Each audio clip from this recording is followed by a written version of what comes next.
Sometimes England can just be a bit miserable. So me and Eric have come to Mexico instead, where the sun is shining and conveniently it's also the home of the world's longest hill climb. It is the world's longest hill climb, isn't it? Some say. Well, that'll do for us. Good morning from the San Pedro hill climb.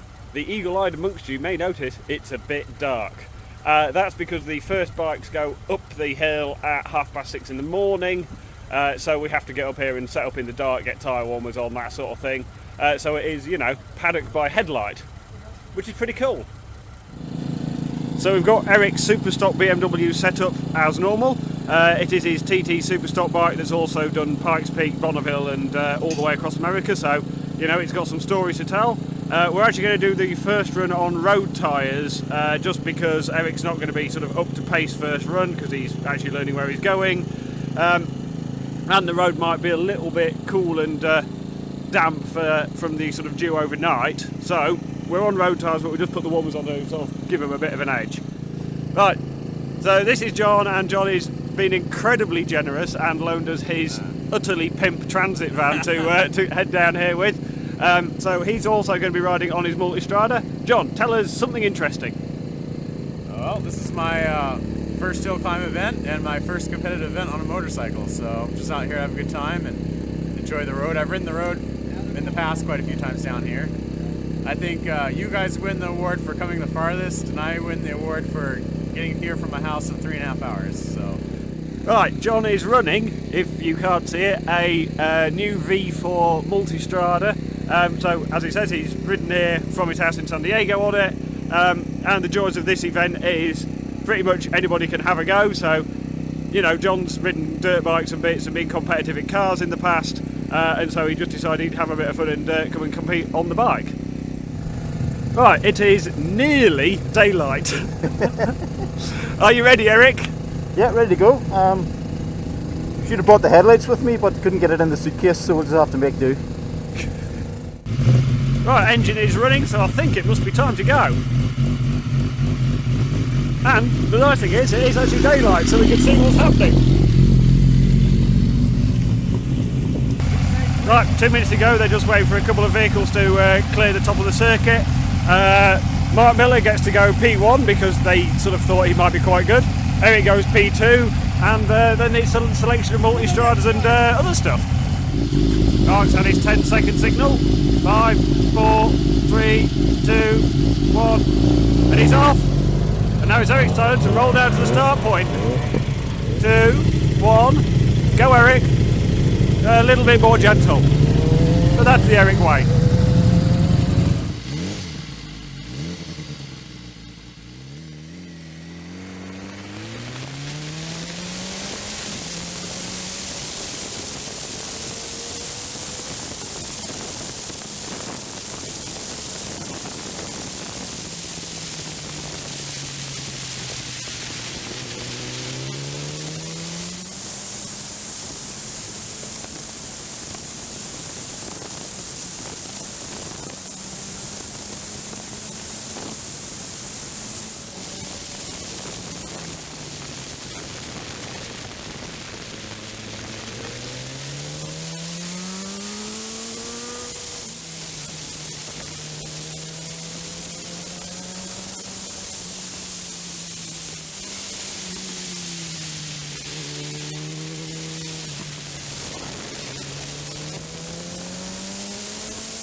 A little early to jump on a sport bike and go rip some laps, so I'm excited to see the road. Just thrilled to be out here with everyone.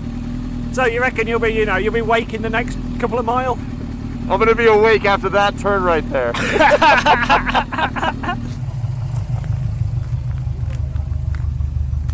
Now, you boys look like you've actually bought the right car for this.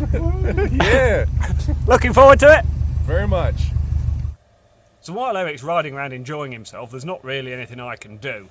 There is no live timing, so I have to just wait for Eric to reappear and hope he's had fun.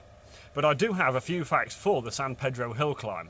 So this isn't as high as Pikes Peak, because we start at 1,600 feet and finish at just over 8,000 feet. But It is longer, it's 30 kilometres long and there's about 150 corners. But this means that the circuit's a lot faster and more flowing than Pikes Peak. Where Pikes Peak has a lot of sort of switchback hairpins and quite high inclines, this is a lot more flowing, a little bit more sort of mountain section at TT, I suppose. And it's fast. There's sections where the bikes can be near enough flat out. So hopefully Eric's out there having great fun, whereas I'm just waiting here because I didn't bring a bike with me because I'm an idiot. One of the few advantages to just standing around waiting is I get to enjoy a bimbo. That's right, I have breakfast bimbo rolls. Tasty. First run complete. Was it fun? Yeah, good fun. Fantastic bit of road. Scenery's good. Obviously, when we went up, it was mostly in the shade, so just finding my way around. A little bit bumpy on the first couple of kilometres, and it tends to smooth out, but get more technical sort of towards the top. But say, first time up the hill on anything, 2 wheels, 4 wheels, or anything, it's definitely worth all the effort getting here. So then, Stuart, you did the naughty and did some falling off on your first run. Talk us through it. Taking it easy, really was, and wasn't really thinking about the gears and just hit a neutral. I thought I was in third going to second, and I was in second and hit neutral and ran it wide into the barrier. Bit rough, got it wedged under there and bent the front wheel so good that she's done for the day. I hear you might be back out, just not on your bike. Yep, I got a Husqvarna Supermoto, so take it a little easier on a borrowed bike, but we'll go have some fun. If Guy Martin can hit a false neutral, so can you. No, I hit a real neutral. Ah, yeah. It had a light and everything. I'm gonna let him ride my Supermoto. Can Cool. I give these to you now as well? Oh yeah, Okay. I take any tools from any man. Okay, well that's That sounds wrong, but you know what I mean.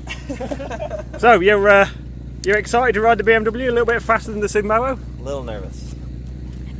So, don't really have much seat time on this bike yet. We just finished building it, so still having a little bit of brake problems and stuff. But yeah, just take it easy. I'm not really out here to break Carlin Dunn's record or anything, you know. So just out here to have fun, drink some beers with you later, Dave. That'll do. That will do.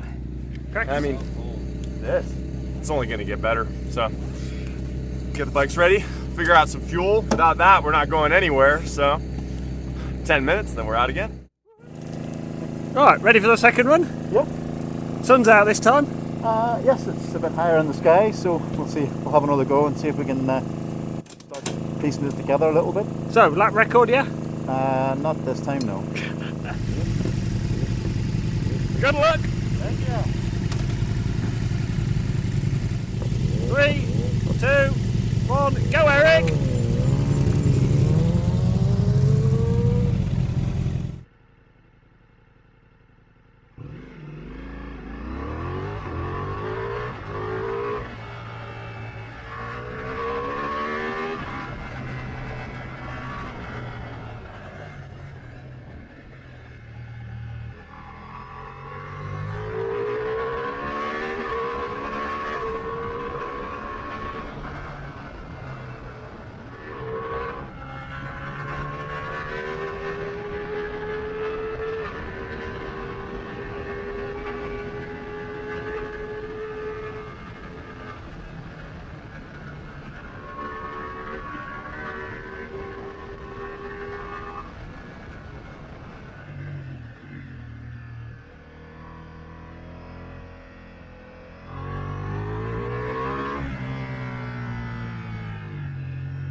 So somebody's got to turn up with something interesting. This is a 2013 ex-Scott Redding Calex Moto 2 bike. And Crispin, Oh yeah, do you always have your glasses flapping around there? yeah, they go in my face in a second. See? Ah! At least it's warming up, which I like warm. Yeah. So this is your first run of the day? You didn't fancy the cold run this morning? No. It's Pikes Peak Hill Climb car. It's the last American-built car to hold the record on Pikes Peak in 1993. It's changed dramatically since then. It's got a little small block Chevy in it, 445 cubic inches, twin turbos. About 900 horsepower now. It can be 1400 horsepower. Ground effects tunnels, big wings. Whatever he wants to do as far as speed. So. Big power. It's all him. So the boys have just come back from the second run, and it's a fairly quick turnaround because they're going to go straight back out again in a couple of minutes. So we've splashed a bit of petrol in them. You having fun, John?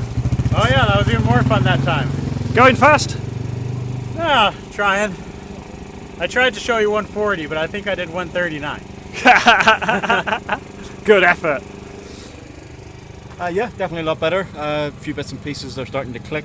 And obviously the sun in the sky and the warmer roads is good. So yeah, I think on the dash, maybe best part of 2 minutes off the time from the first run. So it's going in the right direction. Right, so it's been a bit of a quick turnaround to get everything ready for run 3. So we've had time to put petrol in the bike. Eric's had a bit of a drink, but we didn't have time to put tyres in it. Right, we're back down at the staging area. But Eric is, as always, looking cool. Right then, Mr. Miller. Hi. Your starts look committed compared to everybody else's. It's like you're taking this seriously. Yeah. No, just I try not to fry the clutch. It's just like a street light, like every other street light. Get it off the line and just pin it.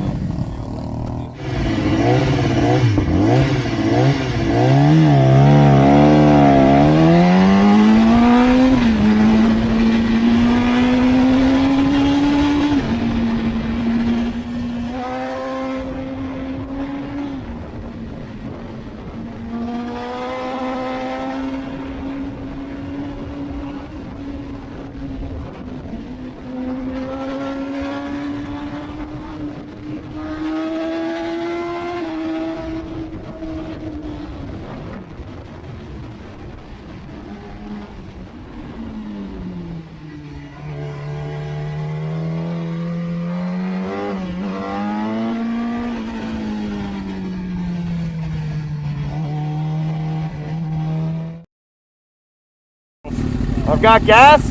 Time to haul ass. Riding. Hey, I'm Bridget, and I'm here with Royal Enfield, and I'm riding my Royal Enfield Build Train Race flat track bike on the hill climb. So this is the first time this bike's ever been on paved roads, and I'm stoked. Cool. So any modifications from flat track spec?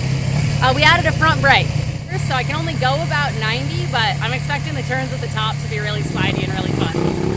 I had a little mishap. Tried to get away from riding on the street to how we usually do it on the track. Caught one of these reflectors on my front tire the wrong way. Skipped it out, low-sided. Nothing a couple zip ties and some duct tape won't fix. A bit of cosmetic, and we'll drill a hole in that and put a bolt in it. It'll be like brand new again. That's it, we've done full paddock fix. Put a hole in it, put a bolt through it, and it now changes gear, so Reggie can go out and have another go. Woo! Let's do it! Do you know where you're going yet?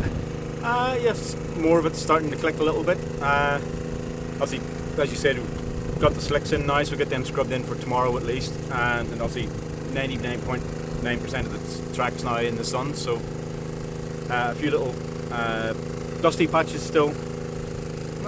On that last run, probably 2 corners that sort of tightened up on me a little bit, so I'm just trying to get reference markers to know where they are as I'm coming to them. So yeah, we're chipping away at it, but no, I think another 20 or 30 seconds off the lap time on the dash than from before, so might be just inside 16 minutes or something like that, so it'll be good. 5, 4, 3, 2, 1, off we go, Eric!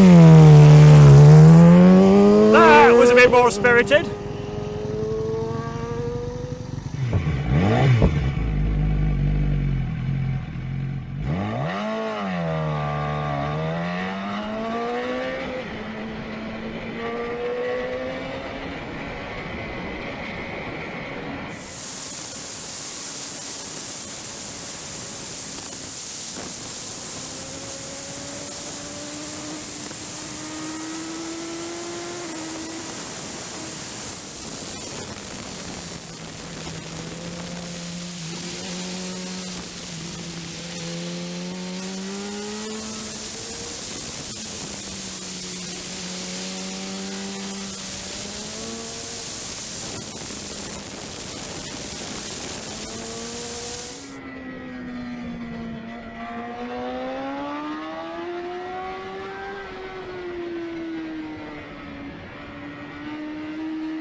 Who'd have thought a flat track bike made in India would be fun up a hill climb?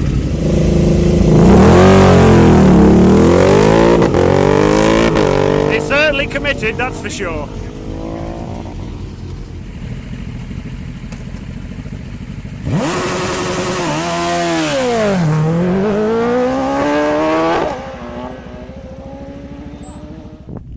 Last run of the day just completed. Did you enjoy yourself? Yes, very good. First couple of miles, taking it a bit easy, scrubbing in the slicks, trying to figure out the two little areas that I was unsure, and proceeded to mess up on both of them again. Absolutely fantastic. Far, far better than Pike's Peak, but don't tell anyone. Yeah, I heard about it a couple of years ago, and when I heard that Carlin Dunn had the record, you know, he's a friend of mine, not a close friend, but it was so tragic when he got killed at the Pikes Peak, and he just has so much talent, and I saw what time he did and what some of the other boys did. I thought it's only an 8-hour drive from my house. Studied the film. We're lucky because we have the luxury of having his onboard, which he didn't have back then. So I thought it'd be it'd be cool to come down, and I love this street bike that I own right now, which is an RSV twin Rotax powered Aprilia Tuono. There's no TFT, there's no traction control, no wheelie control, and no ABS, and I like that. It's really cool. So we came out here, we did 4 runs today. I'm very excited about it because we're learning it in 3 dimensions now instead of the 2 dimensions of the television screen. Because you can go left, right, left, right, left, right all day, but until you know what to expect and how stuff decreases and stuff, it's been a lot of fun learning this in tactile reality, and that's kind of half the fun, is learning something new at our age. You know, you got the gray hair, you can see. So of course, what do you do after you've had some decent practice runs? You go and have a look at the bits of the circuit that aren't perfect in John's really pimp transit van. And the views, the rest of the place, aren't too bad either. Yeah, I quite like the look of this. Thanks for watching, and join us again soon for some San Pedro race day action.